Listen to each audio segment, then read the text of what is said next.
Hello everyone, welcome to another lecture promoted by Abralinha ao Vivo, Linguists Online. This event is an initiative of the Brazilian Linguistics Association in cooperation with several international associations, including the Permanent International Committee of Linguists, the Latin American Association of Linguistics and Philology, the Argentinian Society of Linguistic Studies, the Spanish Society of Linguistics, the Linguistic Society of America, the Linguistics Association of Great Britain, the Linguistic Society of Europe, the Australian Linguistic Society, the International Association of Applied Linguistics, and the British Association for Applied Linguistics. My name is Samuel Oliveira. I'm a PhD student in linguistics at the Federal University of Rio Grande do Sul, and today I'm really pleased to introduce you to Professor Devyani Sharma, who is a professor of sociolinguistics from the Linguistics Department at Queen Mary University of London. She holds a PhD in linguistics from Stanford University, and her research interests include sociolinguistics, new varieties of English, bilingualism, variation, syntax, and typology. Sharma has developed many studies about British Asian communities. She has completed with Roxy Harris and Ben Rampton an Economic and Social Research Council-funded project on dialect, style, and development in the diaspora community. Professor Sharma is a member of the editorial board of the Journal of Sociolinguistics. She is also the editor of widely cited books, including English in the Indian Diaspora with Marian Hunt and Research Methods in Linguistics with Robert Podesva. The title of her talk is The Exception Proves the Rule, Sociolinguistic Theory in Times of Mobility. Before we get started, I want to remind everyone that you can post your questions in the chat window, and at the end of the talk, we'll have a chance to discuss some of those questions with our speaker. So Professor Sharma, thanks a lot for being with us today. We are pleased to hear you. Thank you so much, Samuel, and thanks to Miguel as well. Thank you to organizers for inviting me. It's just a fantastic opportunity to be part of this initiative. I'll just share my screen.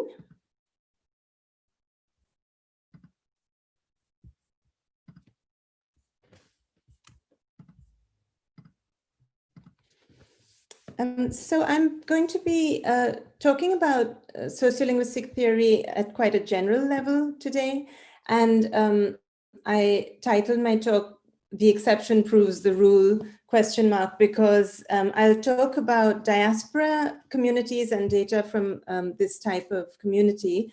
And what I'll try and reflect on with you is the extent to which what we might think of as classic variationist theory still holds up when we look at these communities. So I'm going to be focusing on variationist or quantitative sociolinguistic theory.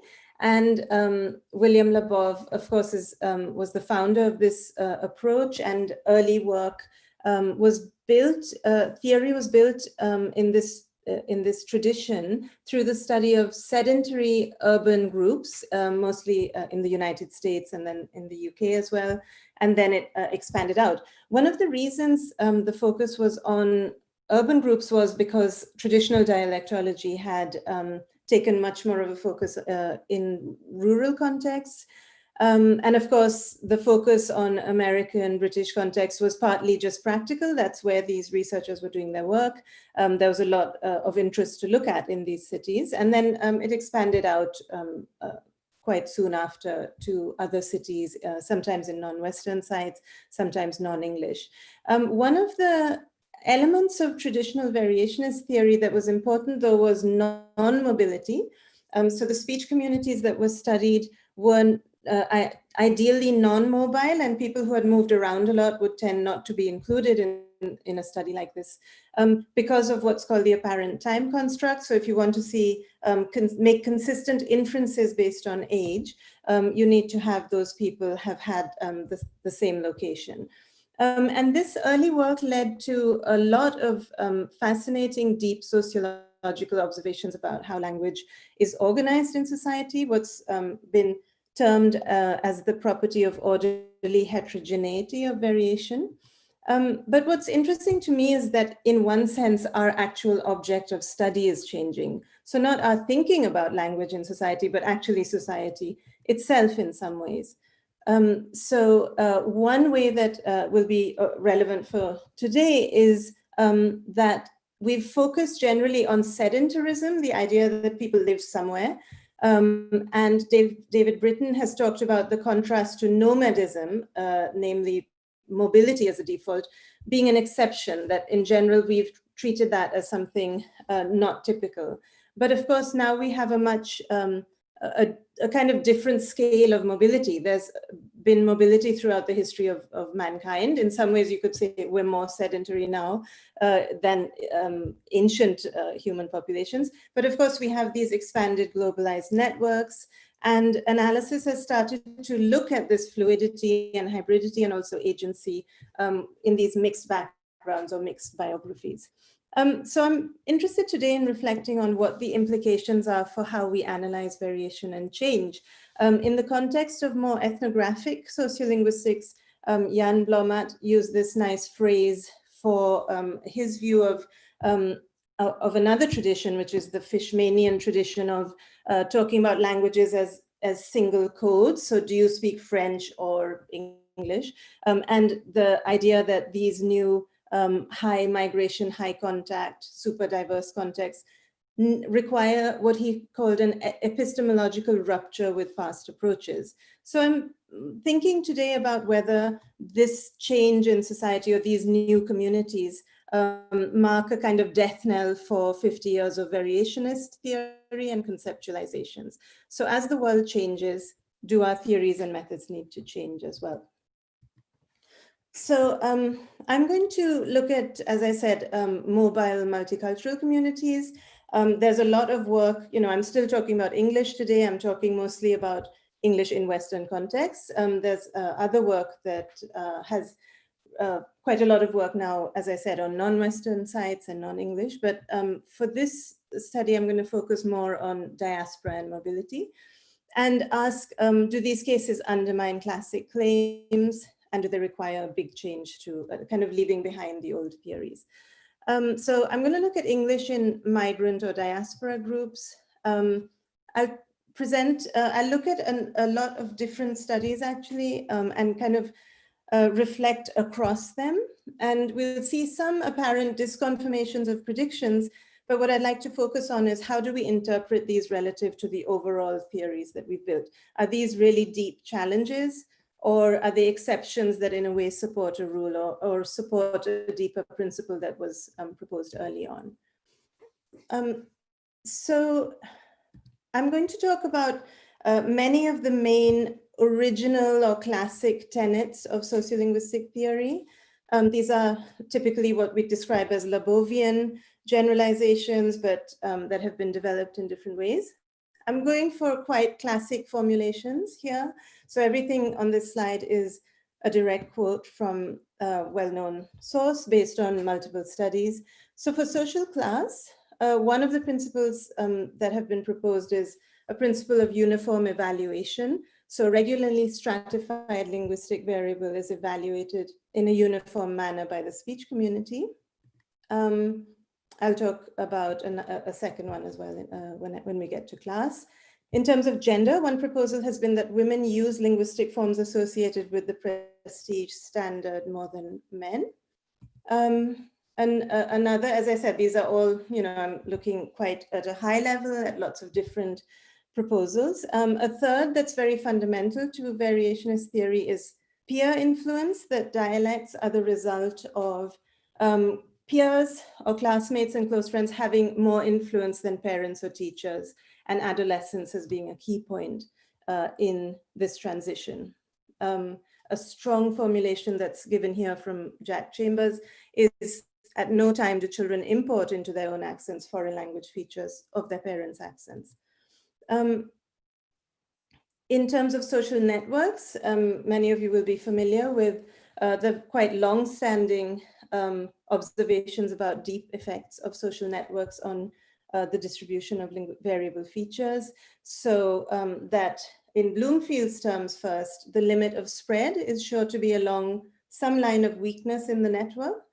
And in Milroy's famous observation, where groups are linked by many weak ties, they'll be susceptible to innovation. So we'll look at this as well.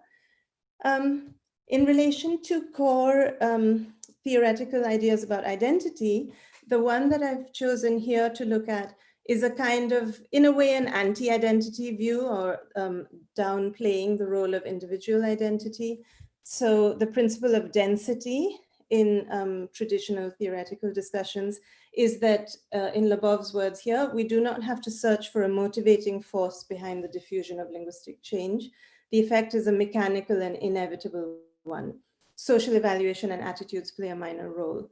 So this is implicitly based on automatic speech accommodation, and it's related to number 4, so that whatever your network is going to be the main principle that defines how you speak, and not individual choice.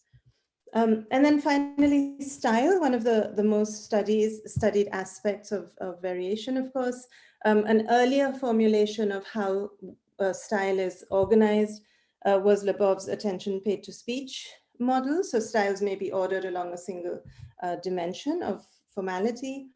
And then soon after that, we had audience design, where speakers design their style for and in response to their audience, and then various kinds of speaker design as well. So we have this cluster of predictions or principles that we expect for style. So I know that this is a lot, but what I was interested in doing, as I said, is to look at variationist theory as a whole, this whole set of ideas.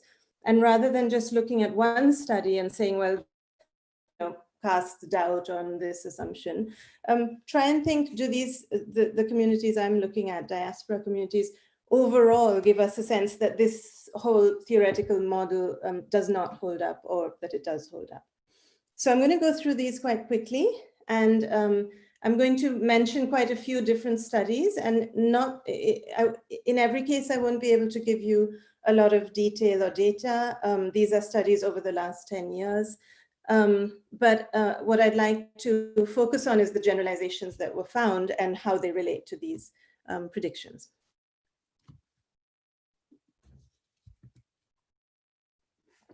So for class, I'm actually just going to mention a couple of studies, not just my own work, just very briefly. And then for the next 4, all of those will be observations based on a study that I conducted with Ben Rampton and Roxy Harris, Lavanya Shankaran, and Pam Knight in West London. So I'm going to first present some of those findings and then reflect on those 4 proposals. And then where it says B, I'll look at a different, more recent study that looks at also at a transnational kind of individual. Okay, so to start with, let's think about class in relation to mobile groups, but also what I'll mention here is post-colonial contexts, where there have been some interesting observations as well. So the first principle that I mentioned was that the speech community all orient to a stratified variable, a stratification in socioeconomic terms. And so you have a kind of prestige stigma orientation, and you have upward movement, social mobility that's reflected in the linguistic usage.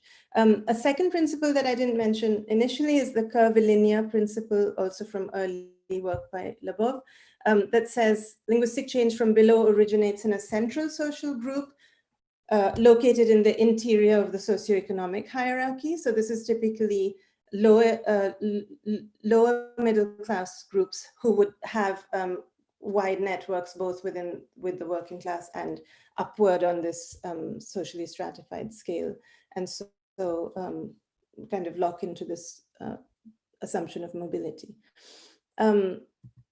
So one of the earliest challenges to some of these assumptions was from John Rickford's work in Guyana, where his analysis of a sugarcane plantation showed that the 2 ends of the hierarchy were oriented to opposing norms, and there was little evidence of interior groups driving upwards through incremental shifts. So there wasn't really this ladder kind of social structure, but actually quite an opposed, very extremely opposed setup where there was very explicit orientation to one or the other end of one or the other group. Another interesting kind of exception from a post-colonial context comes from Cameroon.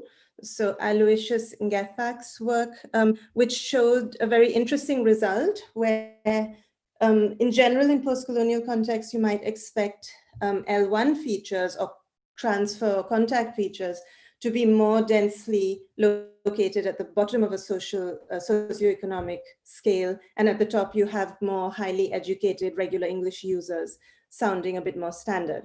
But Ngefak found the reverse, so found more L1 features with higher social status, so a direct rather than inverse relation to social status. And his analysis was that status in this in the Cameroonian speech community he was looking at was tied to personal networks and ties to the personal network ties to the ruling class, not educational attainment, which is sometimes assumed to correspond to socioeconomic structure. So this is an interesting exception of a type, which shows that we shouldn't assume that education is going to be a universal indicator of universal correlate of socioeconomic status. And then other work that I won't go into in detail has found such factors, so found effects of status of some sort, but that it's not necessarily socioeconomic in the way that people based in the West assume it to be. So it can be clan, some studies have found caste, some have found age or territory to be the organizing principle. So I think these, all of these studies are interesting. I'm just mentioning them briefly, but I think they're interesting because in a way they don't completely undermine the idea that some kind of a social status hierarchy is at play in variation, but the nature of that hierarchy has to be understood locally. And then finally, again, just a brief mention of a set of studies in London. So in East London, many of you might be familiar with Jenny Cheshire and Paul Kurzweil and Sue Fox and their colleagues' work on multicultural London English, which is a working class variety used across ethnicities in East London. The data that I'm going to talk about today are British Asians in West London who are lower middle class.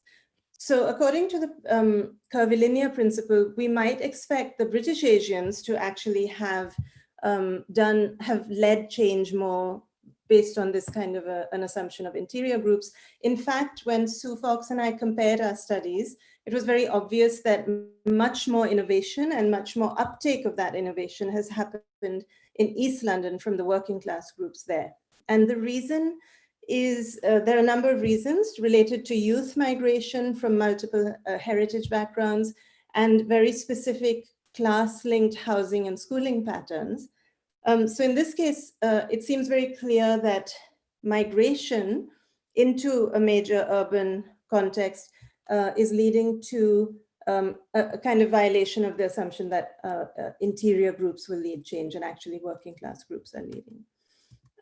So what I've described points to a number of challenges or refinements of the basic model of class we've considered. So very early on, we saw upward mobility shouldn't be assumed in all contexts. Status shouldn't be assumed to be driven by a familiar cluster of attributes that we work with more regularly in Western cities. And innovation in interior groups may not be a universal feature, but more a feature of a specific kind of speech community. But what's important to me, as I mentioned earlier, is this doesn't really mean we throw out the whole model. So every study that I've mentioned shows some systematic role for status. And status results in networks that do seem to drive change, maybe not always interior for reasons we can explain. So I'll give you a spoiler alert that every single feature of all of those 6 tenets that I listed, I'm going to talk about refining the model, but not rejecting the model, because when we step back and look at these results, we almost always see that there's a kind of kernel of accuracy or a deeper observation in early variationist work that still holds up in some way, or that we should hang on to. I guess one of the things that interests me the most is that those deeper kind of more accurate details in the theory are a type of deeper sociology. It starts to tell us about why are all of these communities showing this similarity but not other ones. So it kind of tells us, goes beyond linguistics and gives us kind of an insight into human social structure. So it's quite important to, I think in research we're encouraged often to critique and find something new that goes against what people have said. But I think one of the goals for today for me is to highlight how much underlying kind of underlyingly even diaspora communities support some of our generalizations from quite long ago. Okay, so I'm going to switch to the next group of 4 kind of classic observations from sociolinguistic theory. And as I said, these are all going to be derived from this one wider study that we conducted in West London. So, as I said, I'll first give you a summary of that project's findings over quite a few years now. And then I'll come back to gender, peer influence, social networks, and identity, and just reflect on the extent to which we think these still hold up. Okay, so this project, as I said, was based in West London, and it looked at British Asians, the Punjabi-speaking community in West London, which is quite an old and established community. The data consist of first-generation individuals who are described here as India-born Asians, so who moved during their lifetime as adults to the UK. And then also older second-generation people, so who were born and raised in West London, and then younger, mostly second generation as well, so born and raised later on within Southall in West London.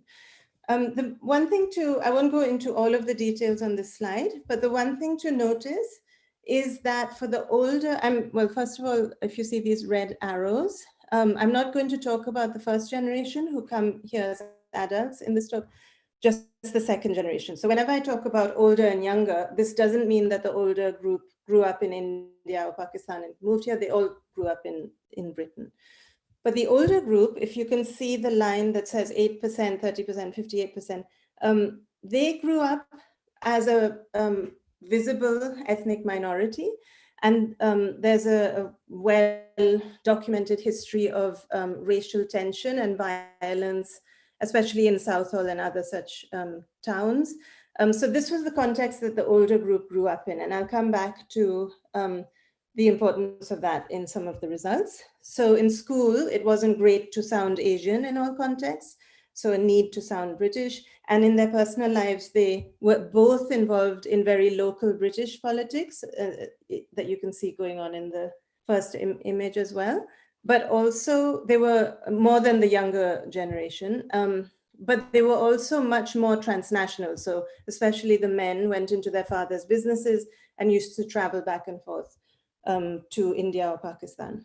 The younger group, as you can see from the percentage of Southall that is Asian, grew up as very much a majority ethnic group.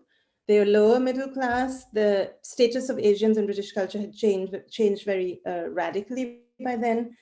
They had majority Asian schools, and they are markedly less political in how they talk about their upbringing and their community, and their networks are, we'll talk about their networks. So this is just an important difference to be aware of.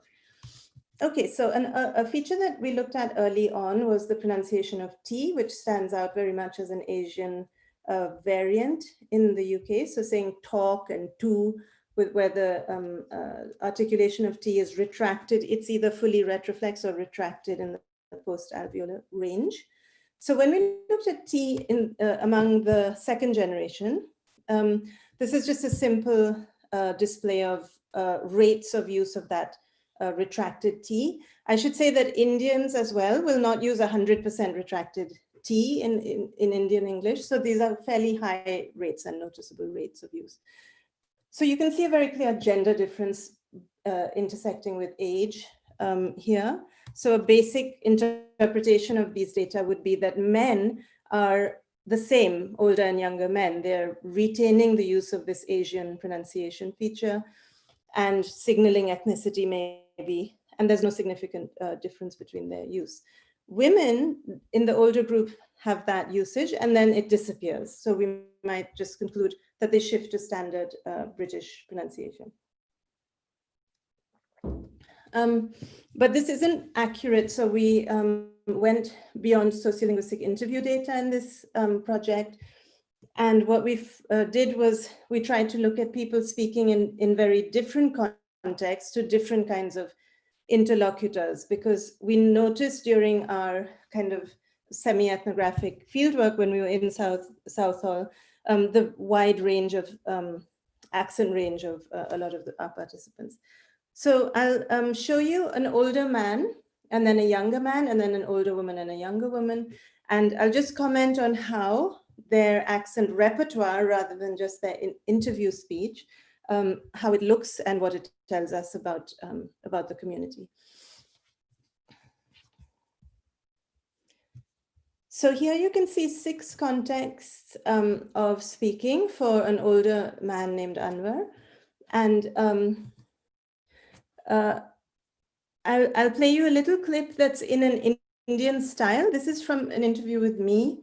He didn't speak like this throughout the interviews, but I've just highlighted very, informally, some of the Indian or Asian style variants that he's using. So of course I haven't circled everything. There's some that could be blue or orange, but this is just to draw your attention to the kinds of variants that are shifting for him towards an Indian style. But then one time, my father, God rest his soul, he had a philosophy. He goes to me, "Yaar, one of these days, this food is going to become the UK's national dish." And look what happened. Yeah. So in the figure above this, so hopefully you could hear that he had stopped interdental fricatives. He had retracted T's, monolingual A and O. I think these are the ones I highlighted, a little bit of gemination. In the figure above, you can see that the gray bars are, sorry, I've written them the wrong way around. The key is wrong, sorry. Gray is Asian variants and white is British variants, sorry about that. So the gray bars are talk, make, go, and all. And then the white bars are the same variables, but British variants. So talk, make, go, and all. So more dark L that I have trouble producing. So this is his Indian style, but then now we'll hear his slightly more British style. There are still Indian variants, so it's the same person, of course, but he's speaking to a sales representative. And you'll hear some glottaling, more interdental fricatives, more alveolar articulation of T's and diphthongs. The difficult 2 pieces, we've bought them already, we've got them.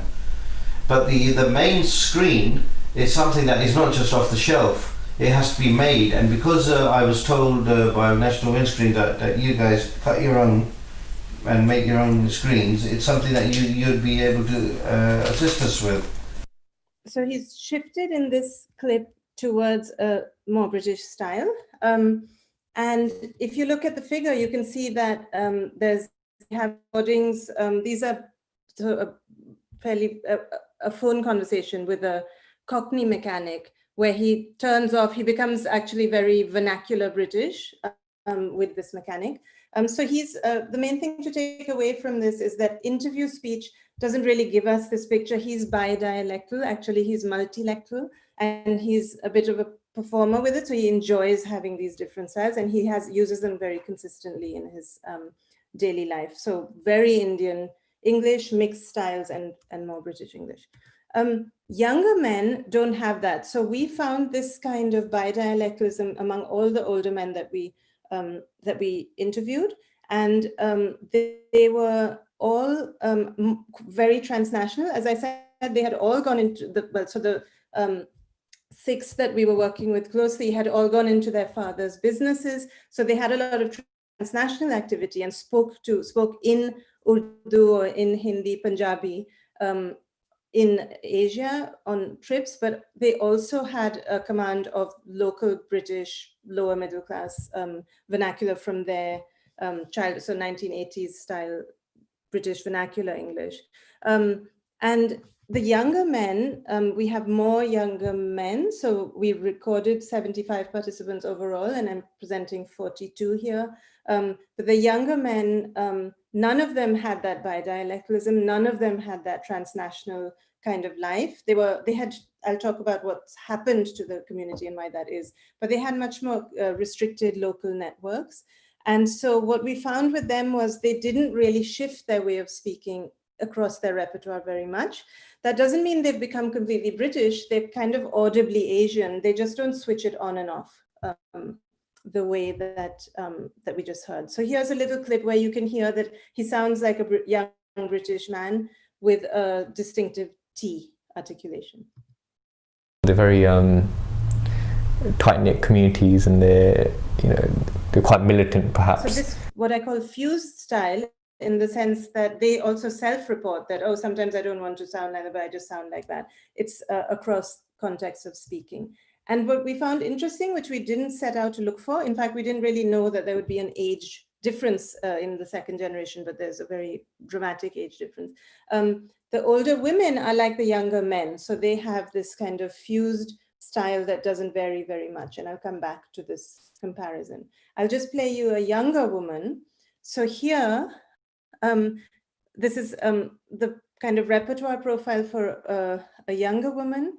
And here, I'll first play you some of her interview speech. I wanted to go into media. I wanted to go into acting. So you can hear, hopefully you can hear the difference from the younger man, where she sounds not just quite standard, but a kind of a prestige variety for London. This is her interview speech, and all of our younger women had this type of speech in their interview. So we had like 1.1% retracted. So there were a couple who used a couple of tokens. But then at home, in this case, I'll just play you so that you can hear her T, but there are other features shifting as well. When she's speaking to her brother especially, but also mother, she has a different style. But then I didn't have time. It's like hotels and everything. She shifts slightly to the male style that I just played you when she's at home. We don't usually use home recordings in standard variationist methodology, so we tend to use the interview data, which is very well justified, in terms of feasibility and representativeness, and we have ways of extracting some range from an interview. But this is completely switched off. This home style is completely switched off in the interview. So if you remember the initial gender graph that I showed you, where the women just drop out, you can see that that's a wrong characterization of what younger women are doing. What they're doing is separating their worlds quite completely in a way. So they have these very separate styles. None of the younger women are bidialectal like Anwar, so that she's not identical to older men, but she's like older men in terms of turning things on and off a lot more. Okay, so so what I've shown you for older and younger men and women, just looking at these cases, so with self-recording, we couldn't, of course, get self-recordings from everyone. So we got 2 people from every demographic category, like 2 people each for these, and they're really like twins. So this isn't just picking out people who have this behavior. The sets of repertoires we have are very consistently like this for reasons that I think are quite intuitive. So what we find that's very striking is that older men, if you look at the top left corner of this slide, older men have a very activated repertoire. They're turning their Indian or Asian accent on and off, depending on context. And younger women in the lower right corner are doing the same thing. They're very active in their on and off in their repertoire. Older women, lower left, are like younger men in the top right. They tend to have some Asian accent features, so some Asian variants, but they seem to not really manipulate them as much. And so they have what I call a fused style. What correlates very closely with this is how diverse their networks were. So I don't have time to go into what the diversity measure is, but it's not multiplexity and density as in the Milroy's work. It includes it actually is only the information about how many different subgroups are in these an individual's daily life. So university friends, work colleagues, volunteering at the BBC, things like that, or having an internship somewhere, these kinds of regular contexts of interaction, and what the distribution of numbers of people are in all of those groups. So Anwar, who you heard, had a huge network, very diverse, and so did Namrita, and that was a pattern of, so older men had diverse networks because of what I mentioned, which is that they would go to India and Pakistan, and they would also be integrated with British activist groups and getting established as businessmen in Britain. The women of that generation were getting married younger. They were essentially still maintaining a more of a traditional Punjabi social structure. So they had, they worked somewhat less. They didn't work outside the community. They got married younger. They did more local work and integrated with their family network more. When you get to the younger generation in the community, even though they still seem British Asian, they sound British Asian, their social structure based on looking at their networks was the reverse. So the young women had started to branch out. So they kept their Punjabi activities, but they also were going outside the community. They were studying for a bit longer. They were getting a more diverse range of occupations also outside the community. The young men were quite within the community. So they were more, their peer networks were much more local to the community. They would be DJing, they would have, and part of this was to do with women seeking options beyond traditional Punjabi gender roles. So they weren't rejecting their culture, but many of the women talked about wanting additional options, not just the traditional role. Whereas boys were described as kind of benefiting from some of those traditional roles. So they kind of got more out of just having these local networks. So the younger generation actually has networks that look like Leslie Milroy's Belfast networks, where the women interface more with the outside than the men. And so what I find very interesting with this community, which we didn't set out to find, we didn't know it was there, is that there's a one generation lag. By the younger generation, we actually see quite a British set of gender roles. And in the older one, even though they grew up in the UK, they still had Punjabi gender roles. And I suggest that that's why we see this gender reversal and what kind of accent repertoires they have. I hope that was clear, but put a note in the chat if not. So if you can hang on to some of those observations, we'll come back to think about how they fit with kind of mainstream sociolinguistic theoretical predictions. Just one thing to take away from this as well is that if we had only looked at interview speech, which hopefully you can see highlighted here, we would have got the wrong picture. We would have said, as I said earlier, that young women are different and the other three are the same, but actually it's not what's going on in terms of their full speech system or sociolinguistic system. So we found that actually the generation that you grew up in this community, within growing up in the UK, whether you grew up in the 60s, 70s versus 90s, meant that you were either still maintaining Punjabi gender roles or British lower middle class type of roles. And that meant differences for what kind of network you have. And that drives the kind of repertoire you have, very activated, differentiated versus fused. So how does this correspond to the predictions that we started out with? If you remember, there were predictions about gender, peer influence, social networks, and identity or lack of an effective identity in macro sociolinguistic change. So let's reflect on the results that I just talked about in relation to these, and I'll try and keep it kind of brief, just a kind of quick summary. Okay, so the gender claim that I cited, and I kind of conveniently cited a slightly older formulation, although it's still very much seen in studies and still open for debate, is the linguistic conformity of women, so women using more of prestige standard forms. So early on, this was already critiqued. So Penny Eckert observed that it's a mistake to claim any kind of constant constraint associated with gender like this. And what I showed you in the summary slide that I just presented was that network diversity is gendered in this community, and that network diversity seems very closely related to your accent range, but the gendering reverses in the community because of a shift, a gradual shift from traditional Asian gender roles to more British type of gender roles. So when we see a reversal like this, of course, we can't say anything essential about how women speak, because first it was, first women had the narrow networks and had a fused repertoire, then they had the wider networks and the wider repertoire. So we have to move away from a kind of essentialized what women will do because they're women.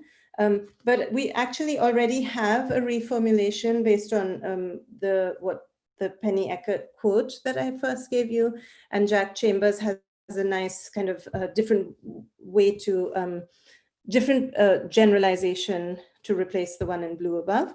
In societies where gender roles are sharply differentiated such that one gender has wider social contacts and greater geographical range, the speech of the less circumscribed gender will include more variance from the contiguous social groups. So lots of studies have shown this, and I think this study just shows it's another kind of case, but it's kind of a neat case where within 2 generations, we see completely opposite gender behavior for a very systematic network-based reason. So in this sense, yes, it pushes us to reject a pure gender-based generalization like the one in blue, but I don't think it means we reject the fact that we see systematic gender patterns, but we just have to slightly refine how we describe it, which has been done in the literature already. The next kind of tenet that I want to reflect on based on what I've presented is peer influence. So as I said, quite an important part and clearly a very, very strong effect in the study of dialects and accent variation is that peers have a much greater influence on your speech than parents or teachers. That's very clear across societies. But what's interesting to me, and this is Chambers' formulation, is the question of whether adolescence marks the transition. And the strongest phrasing in this quote is, "At no time do children import into their own accents foreign language features from their parents' accents." So we've seen, if you remember, Namrita had at home, she had all these Asian features that had clearly, they've clearly come originally from parents, and the young men retain those even outside the home. So we see this retention, and there are lots of other studies in the US that of course have features that originally came from parents. So the results that I've talked about showed this one generation lag and the importance of the home context and repertoire in showing parent influence. I think that's one of the important kind of elements to add to variationist theory, that we have to look in the home. So if we don't look there, we may not see some of the parent and non-peer influences. And the other point just to mention is that I think in our project, but also in some others, so for instance, Enam Alwer mentioned to me that in the study of Jordanian Arabic, for instance, there's not necessarily a universal presence of adolescent separation from parents. So this is something that in interviews we heard a lot, that that you still see some joint family structure in British Asian communities, and you don't have this separation from the family. It's friends and family are kind of integrated in a very different way. And I've heard this observed also for other studies that are from cultures where there isn't that opposition of the parent culture and peer culture. So I think that that suggests an interesting refinement to what we assume, or that we shouldn't assume a universal adolescent experience or a universal meaning of that phase of life, that might be a particular kind of Western type of cultural contrast. But again, I want to just note that we could end there and then I could say, oh, well, this has shown that that's just wrong. We shouldn't assume a peer effect. That's just a Western kind of bias in analysis. But I would be completely wrong to say that because as you heard from the clips that I played you, all of these people that I played have British accents in general. They have acquired lots of British accent features. And when we looked at other features of their phonetic system, so in this complicated diagram here, if you look at the dotted line on top, I talked about retracted T and how in the second generation it's present. It changes a little, by the younger group it changes, which I didn't show you. But then if you look at the dotted line below, when we looked at the use of the glottal stop, it's pretty much absent in first generation speakers. It's completely present in all second generation speakers, and it has exactly the same conditioning, contextual conditioning as non-Asian British speakers.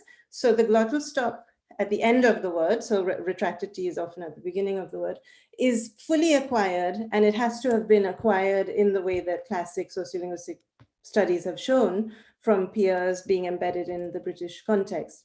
So it's, I think it's very important to not just focus on one variable and say, look, this just disproves that peers are influenced, but we have to do, do our due diligence and show that actually, no, they have very strong peer effects as well. And that pushes us to develop a more complex model. Okay, so social networks, I'll try and go quickly through these ones. Social networks I mentioned already. So as I mentioned, we ended up finding that density and multiplexity were not the best measures, partly because of, for a number of reasons. So the networks are overwhelmingly Asian, everybody's network, and when you have fairly high density and multiplexity figures, it didn't seem, it was relevant, but actually diversity was much more distinctive in the community. And so we used a particular measure for that. So the refinement, I would say, is that it's very important to pay attention to what you actually, what you're actually hearing as distinctive in the networks or observing, and not just because of early studies focus on these two measures. But there's no way that this should mean that we reject any previous network work. In fact, it's one of the, I think our study found the strongest support for network effects. And Milroy observed early on that there's a kind of universality to network effects. On the other hand, in this quote, she says, there might be universal applicability, but the indicators which reflect the underlying structure of personal relationships will vary in accordance with cultural categories. And I won't go into details, but when we looked at our network data in these West London data, we did find that whether a certain quality was significant for different generations, so a quality like how Asian your ties are, how India-based your ties are, those were relevant for different generations and changed over time. But how diverse your network was, which is a structural aspect of your network, was relevant across generations. So I think that actually there are quite fundamental, there was fundamental support for and a kind of clarification of what's universal about network effects and what's time specific and community specific. Okay, and finally with identity, just keeping an eye on the time. If you remember, the one principle relating to identity indirectly that I mentioned was the idea that identity won't have much of an effect. And I was interested in this because a lot of discussion of complex, mobile, multicultural individuals nowadays focuses on that complexity as not being amenable to kind of macro analysis, that each person has their individual complicated mobile life and trajectory, and that we are more interested in agency sometimes with such individuals. So I was interested in whether our data would show that you can't really pin down based on macro social factors what people are doing based on this kind of principle of density, because it's going to be very individual.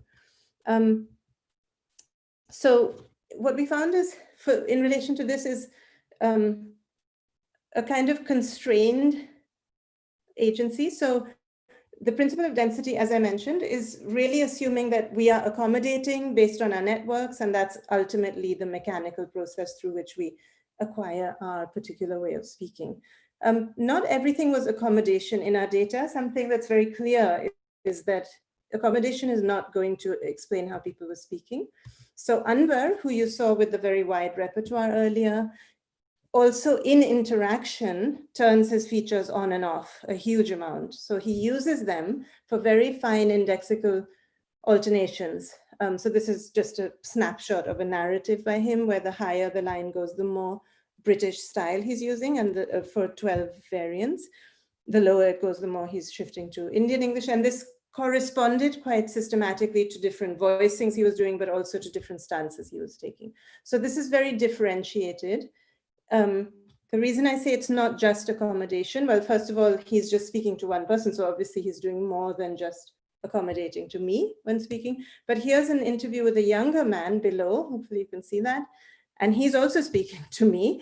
And you can see that he's not doing much with his different variants, his Asian variants. So he stays kind of British, but you can see that the Asian variants are mixed in, but they're not fluctuating a lot. What's interesting is that the average of both of these is the same. So if we just look at frequencies, we won't realize that indexically these forms are very different. So in one sense, we don't really want to say, well, it's just who you're talking to, because clearly in terms of indexical activation, there's a difference here.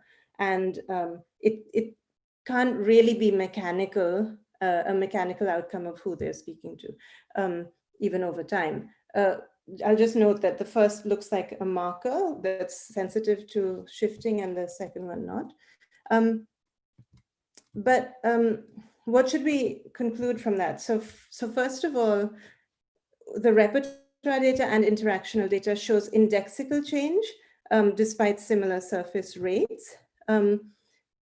This doesn't seem to be just in response to who the interlocutor was. It was actually quite systematic, a generational difference, as I said. So the older men did that fluctuating that Anwar does while speaking, the younger men didn't. But it is related to their networks, I think. So, you know, if your repertoire has a lot of switching on and off, which was connected to network diversity, then in interaction, you have that flexibility to activate and deactivate as well. So even though there are those differences, I'm reluctant to say that this is completely against the principle of density, because I don't think their networks are irrelevant to why they ended up generationally with these different types of indexical activation. So I wouldn't say that those reject the idea that there's an effect of network, but I think it's more complicated than saying there's no question of evaluation and attitudes. What we have to acknowledge and not reject in the classic proposals is that there are strong generational patterns here. So if we go back, Anwar was not unique in being like this, and Anand was not unique. I'm giving you them as classic examples of their generation. So when we get repeated behavior within one generation, we're actually seeing something that looks a lot like traditional variationist generalizations. So they're not just doing this because they want to, or pure agency. There's a kind of shift going on in the community in terms of what these features are indexical of. In fact, we see this quite Labovian shift from a marker to an indicator, in this to markers to indicators in this case. So, so despite what we found about indexical subtlety and complexity, the patterns are very regular at the group level. And so I think, again, we can't throw out the fact that there are macro social factors governing these very fine individual behaviors. I'm going to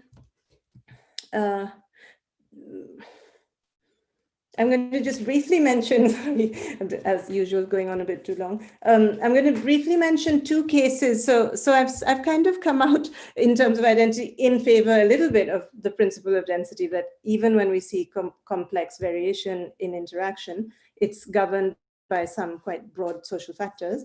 But are there any cases of where we see just really individual behavior that we could say this is really identity beyond all the determining factors I've talked about? So one is we had a kind of exceptional older woman, so second generation woman who's in the older category, but her repertoire was like men. And so we could have concluded that she was by choice developing this wide range, and it could have been to some extent, but actually she had to be, for our sample, a bit more middle class. So she was more transnational. She was more like one of the owners of a shop and going back and forth between the countries. So she was bi-dialectal, and her network was like an older man's network.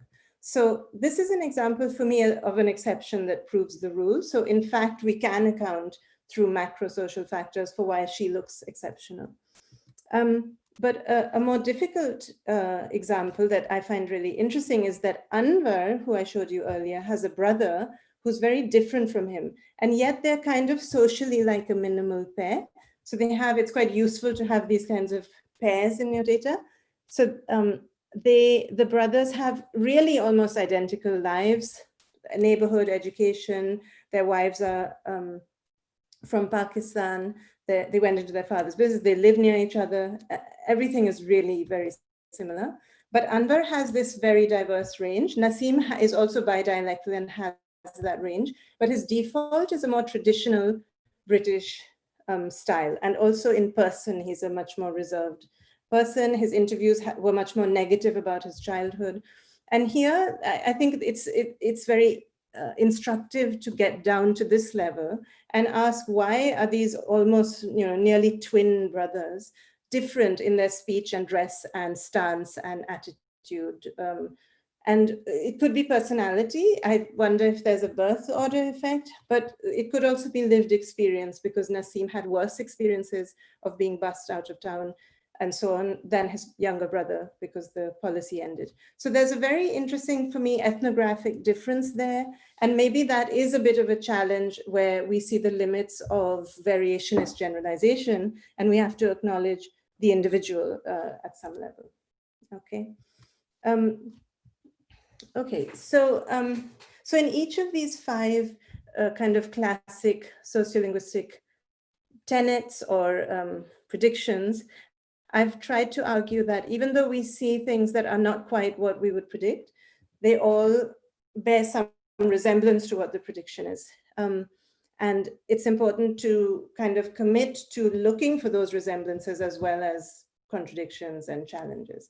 The last kind of big area of sociolinguistic theory I wanted to mention was style. I think I'm going to keep this one very short, so I might have to skip over some of it. But the two views of style that I mentioned were attention paid to speech, which was the first kind of formulation where people, the proposal was that when people paid more attention to their speech, they shifted, so in a formal setting, they shifted their speech to the prestige variety, and when they weren't attentive, they defaulted to their vernacular. And then, of course, audience design is another proposal for how we organize style shifting. So in this case, I'm not going to give you the full details of this case. I'll just highlight how they relate to the two early proposals in style theory. So this is not data from the West London study project. This is a recent study of Fareed Zakaria. You might know him. He's a media personality in the United States. There are many individuals who are like him, so who spoke Indian English in their childhood and young adulthood, and then spent more time in the US and settled in the US.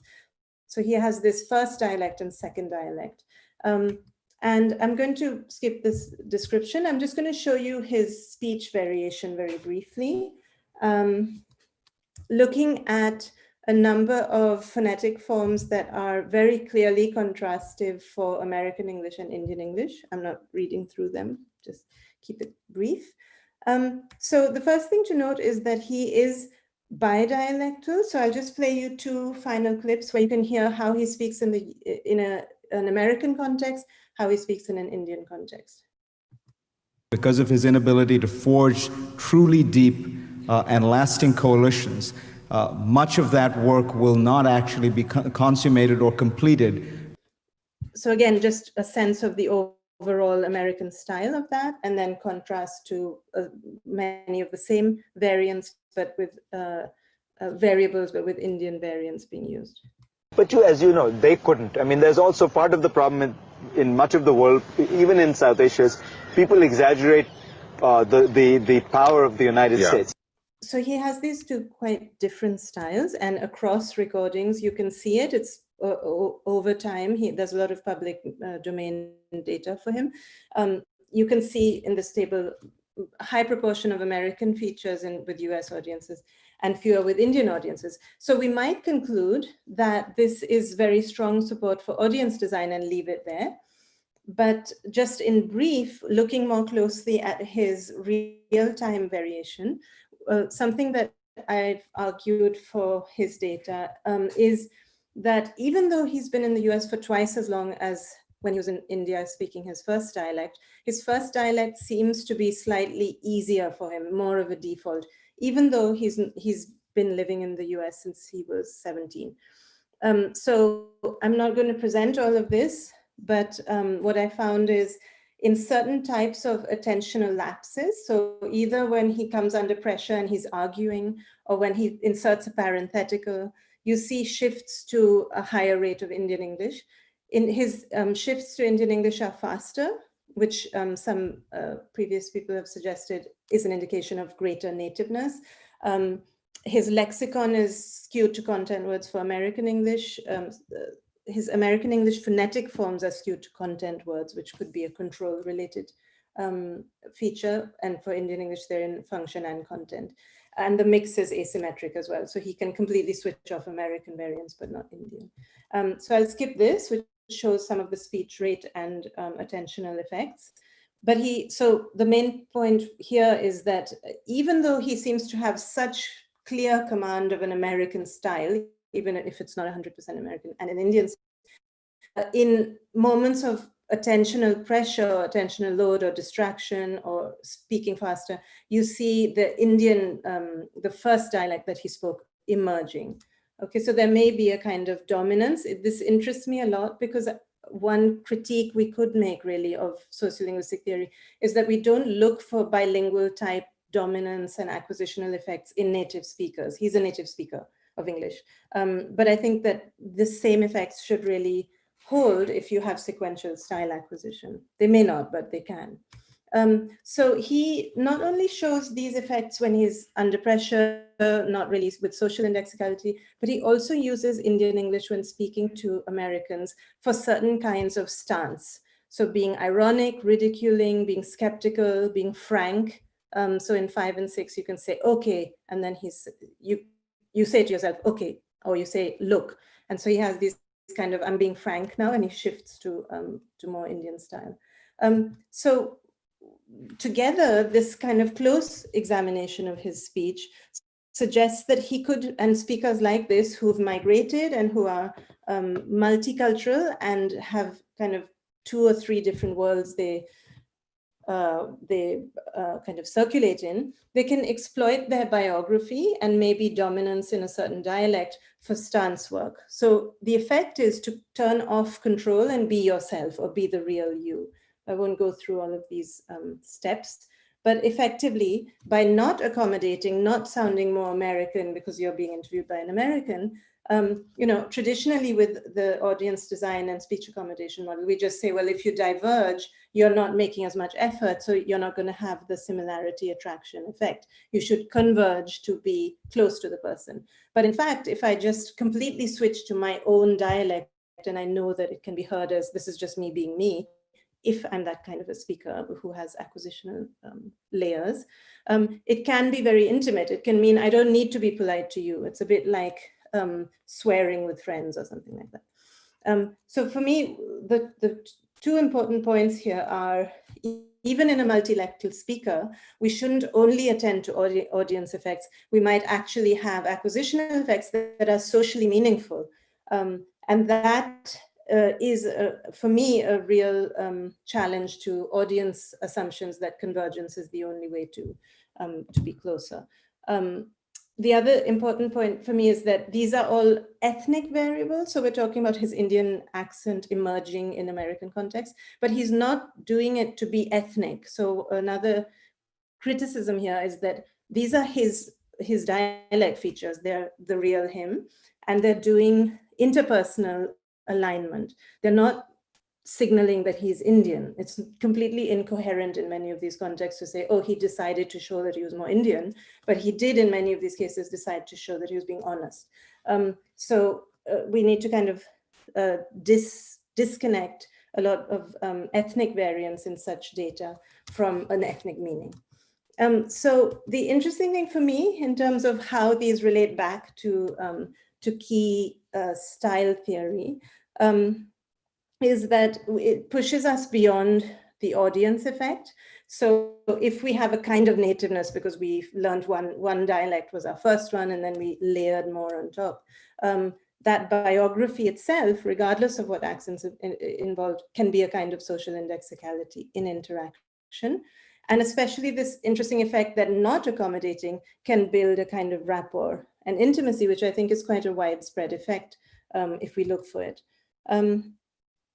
An interesting way in which this doesn't reject the two quite old earlier proposals is that attentional effects seem quite pervasive. And Lebov's early formulation of the vernacular was, in this quote, a form of language first learned, most perfectly acquired, and which we use automatically and unthinkingly in conversation. And we've moved towards a kind of agentive epistemology almost, where we're no longer that interested in defaults, and we we focus much more on agentive acts in interaction. But I think while individuals like Zakaria force us to also consider the cognitive dimension of style control and social meanings that arise systematically out of that. So in fact, I think out of the two that I listed, it's attention, not in the strict sense of formality, but cognitive attention that I found very relevant actually for what I was looking at in the data.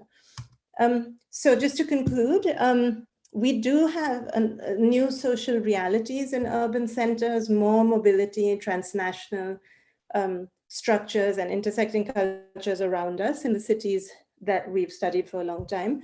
We can have abrupt generational changes that we're not used to looking at in variationist theory. And we see a number of challenges. So I'm not going to go through these because I'm a bit over time, but I've talked about a number of ways in which the baseline assumptions of some of these predictions of traditional theory should be challenged a little bit or revised. But I feel quite strongly that this doesn't mean that the overall approach, the model, even the kinds of generalizations that are being predicted are fundamentally problematic. So hopefully you've seen that the data that I've talked about kind of briefly in summary format confirm a lot of deep principles of traditional variationist studies. So we don't see a wild range of individual behaviors going on and a disappearance of macro-social patterns. We see focused new vernaculars developing. We see a central role, although the role may be kind of different, for class, generation, gender networks. We don't see, I would say, not necessarily more unconstrained agency or very individual behavior. I find it as structured in a way as any previous study. So mobile migrant communities aren't exceptions. And actually for me, these cases can bring fundamental social structures and cognitive processes into relief and improve our general understanding of non-mobile groups as well. Thank you.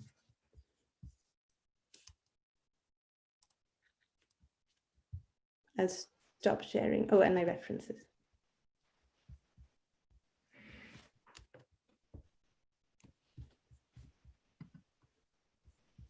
So thanks a lot, Professor Sharma, for this great talk.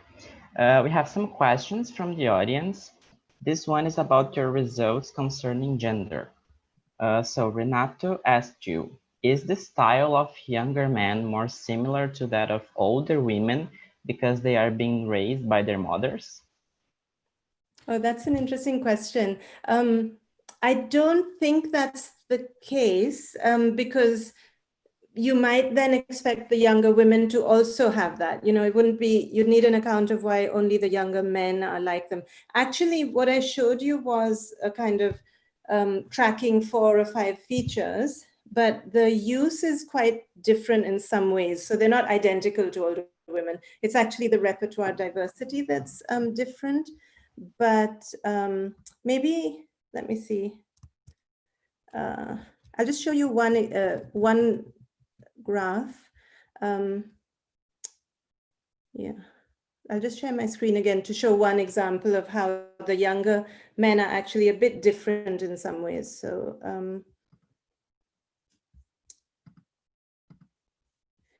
yeah, so if you can see this, you can ignore the India-born group, but if you see here, this is retracted T, these 3 over here. The older group has a different use of that form. So they, in medial position, they do a lot of T retraction.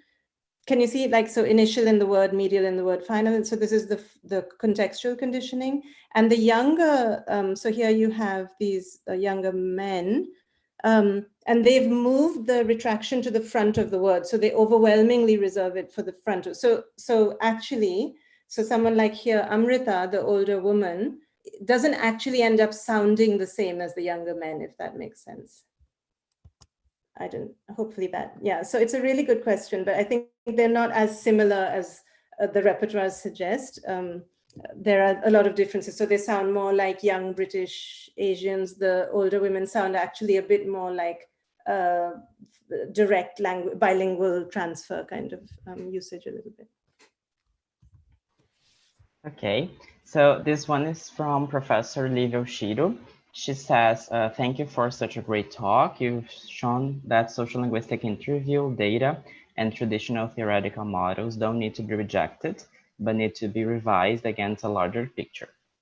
And then she asked, since many of us have collected sociolinguistic interviews, how should we interpret results from data collected in this type of interaction within this larger background? And there is another question. Is it possible to generalize a specific type of identity work that is being performed by speakers in this situation? Mm-hmm. So is the first question, I understood it to mean that if we have primarily interviewed data, what should we take into account interpreting it? I have the same issue because, as I said, we had 75 participants. It was more than we had planned for or got funding for. So we analyzed 42, and we have 10 sets of 10 self-recordings, which are, as I said, 2 per demographic subgroup, because they're very hard to get. They're hard to get people to do properly. So we also have that in the sense that, in a way, I was very relieved when I saw that the repertoires was similar, so that I could, but we don't technically have them for everybody. I think that the main thing might be also partly just, even if it's informally, to have a sense of the community through ethnographic observation, or even just doing some self-recordings to check. And then if you're aware, so for instance, with the gender pattern, where it looked like none of the women were doing any Asian forms in their interviews, but then they turned out to be doing quite a few in other contexts, just knowing that fact would help with the interpretation, right? So if we were only looking at the interview data, we still wouldn't say the women have completely lost those forms. We could say, well, actually, we observe them using them elsewhere. We don't have the data, but it would be a mistake to say they've completely lost them. So even without the data, I think if you can observe informally, you can at least inform your interpretation of results, if that makes sense. The second question was about the identity. Could you read again about identity work? Yes. Is it possible to generalize a specific type of identity work that is being performed by speakers in this situation? I guess that's in relation to the interactional. So when Anwar is doing a narrative and it was going up and down a lot versus the flat kind of usage of Asian features by the younger man, if I'm interpreting it right. Yeah, with that, we found looking for high engagement narratives or conversation from the younger men. So the example I gave, you wouldn't want to pick low engagement for the young man and high for the older man, because that would just be, loading the dice. But for high engagement, it looked like that, flat. So for the younger men, there was a kind of absence of identity work. They even commented on it, not being asked about it, but they would say, yeah, sometimes I sound a little Punjabi, but sometimes it slips. They always kind of talked about it like that. They didn't seem as self-conscious using it across context. So I think there's a lack of, the thing that's regular for the younger man is a lack of identity work with it. It's just there. It's become like an indicator. They sound Asian. So I think it's just like high level. It's an indicator of being Asian that they're happy to have it in there, but they're not doing more with it. There is a very systematic identity work with the older group, which is that they're doing cultural wars. So I didn't go into the details, but when we look, it's always, so Anwar we have the best data for him, but it's similar, I think, for the others. He uses standard English to do things like moral high ground to show that, when he's being outraged about something. He does British vernacular, like Cockney style vernacular, to convey certain voices like, certain dismissive voices, but he does Asian for very close emotional stuff. So there's a kind of, a division of labor among those styles that's very political. And those men, the older men, were very political. It was like bicultural. They were in this situation where the cultures were opposed and hostile. The younger men are not in an opposed, hostile situation, so they don't do that work with their features. But I don't know if that's making sense. It's hard with, just talking to a screen. But the one thing I'd say is what I described for Anwar, these different uses for the different voices, is, to me, I did a comparison of how he shifted with the Cockney mechanic, and it was all inverted, so there he was doing Cockney to be kind of honest and close to the Cockney mechanic. Also, the interlocutor determines the range of meanings as well. So it's not entirely fixed. But there are these systematic kind of culture wars meanings that arise. Thanks for the questions, really interesting. Okay, so there is another one. Rafael Cossetti asked you, how does refining the model change the way we approach the variables? In this attempt of refinement, don't we have to consider other variables, for example, sexual orientation, and how?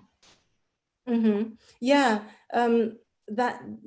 it's such a hard question, actually, what to include, what to, and to know what, but since you can't have, I guess there's an unlimited number of factors, and you do a preliminary. I think what we did was we were in the community for a while, so you get a sense of things that you feel should be at least measured and tracked. I agree with sexual orientation. Increasingly, I think people feel it can be brought in at an early stage, like just taking it into account, and it's not been the case in early work.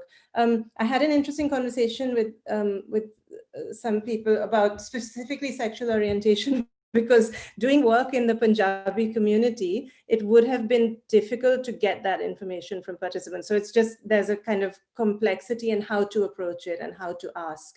Doesn't mean that it's not relevant, but it can be, a part of the work of figuring out how to find out. What we found, what we developed a lot in the early stages of fieldwork was what we ask about networks, like I said, so that relates as well, like what independent variables we're looking at. Initially, we were just kind of going for the more common measurements, but then we changed completely after the first couple of interviews and started asking about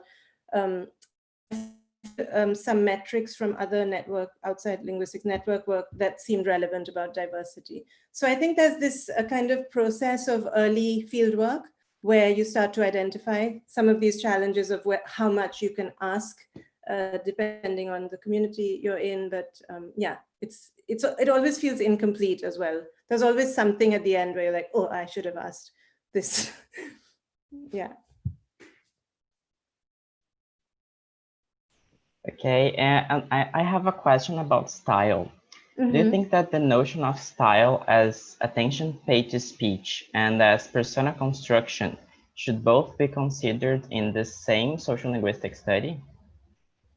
Yeah, definitely. So I should say that, I emphasize attention because I found it so interesting that there were these subtle hints of some kind of a dominance difference or default for Zakaria. I don't know if it's relevant. Something I get asked a lot is that how many of the people you might analyze for style variation have those kinds of effects. But I don't think it's only, so I keep repeating that he is a native English speaker and that's one of his dominant languages. But so we're not talking about a second language dominance effect. But even for a monolingual, I think it's worth checking those effects. So if you're an African-American English speaker and then you layer on standard styles as you grow older, or if you're, so different, as an adult, you move somewhere. Then I think that switching back, so if you're like from the South and you move north for work and you live there, I know some cases, from moving from South Carolina to New York, and a person sounds very New York, but once in a while they'll, break out the South Carolina. And I think the dynamics I talked about where you're being yourself in some way, or you're able to do a certain stance because the person can infer, even if they don't know your home dialect, they've kind of defaulted. I think that's relevant to at least check.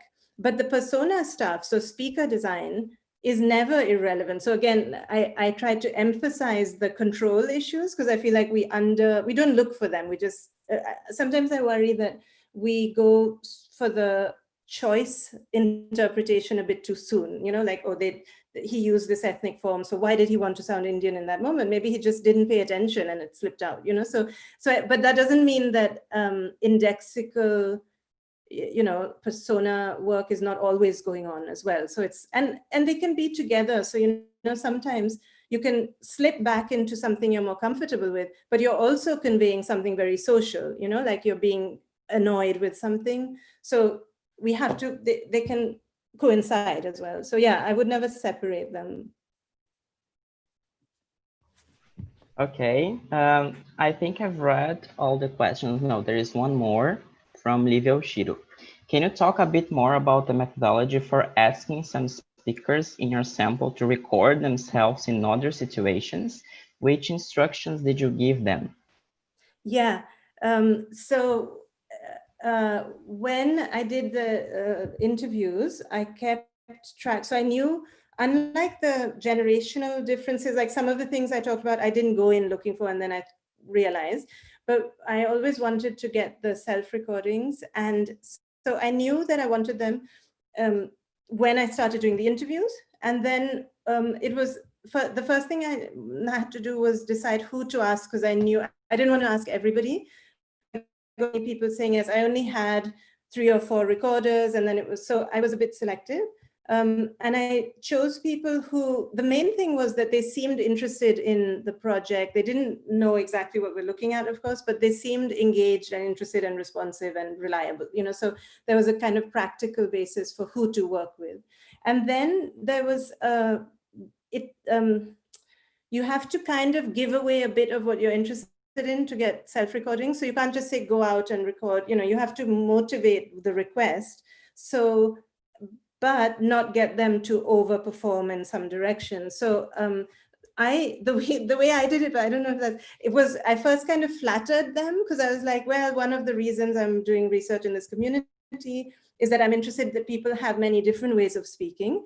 And it's the case that many politicians have a negative way of talking about these communities as unintegrated or not, when actually people develop very sophisticated, complicated, different ways of speaking because of how your community is. So there was a little bit of flattery where the diversity of ways of speaking is something that's good, because you don't want people to go and self-record and suppress how they speak in different contexts. because they think they need to show that show you that they speak well in different situations. So I basically went as far as saying we're interested in however you speak in different contexts, and we notice that people have different, they might speak differently. But I didn't really go into what we are looking at and things like that. The other thing is I had to say, and it didn't work 100%, who to speak, who to record with.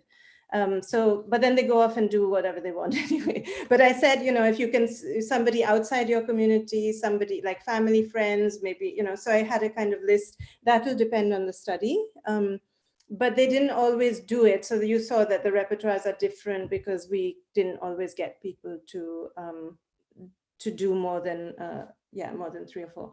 But yeah, so you have to kind of, they become like confederates, like they're a little bit part of, they're researchers in some way. You have to give them some reason why you're asking them to do it. But so we tried to kind of motivate without telling them speak like this, or we really like your Punjabi style or anything like that.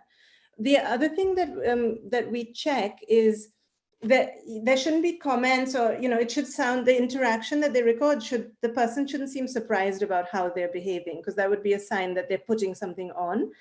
So I got asked a bit about Anwar, like, is he just putting it on or something? But you can tell that the reaction from his interlocutor is his best friend just keeps chatting. He's not responding as if something odd is going on. So it's like a slightly weak way of checking that they're not going way out of what their normal range would be. So yeah, hopefully that answers the question a bit. So Professor Sharma, I would like to thank you once more for your great talk and for answering our questions. It was a pleasure to have you here. I also thank Abraline and everybody who has watched the talk. Before we finish, I would like to reinforce the importance of becoming a member of Abraline so that we can make linguistics even stronger. Please keep connected to the upcoming transmissions and follow Abraline on social media. Professor Sharma, would you like to say some final words before we end the session? Oh, I'd just like to say thank you so much for inviting me. I can't actually see, participants or chatting. I think so. I'm sorry if I've been a bit disconnected from everyone, but thank you to anyone who tuned in, and please email me if you have other comments or things weren't clear. But thank you so much. It was really nice to be a part of this. It's just such an incredible initiative. And thanks Samuel also for doing all this emceeing. Thank you, Professor. Thanks. Bye.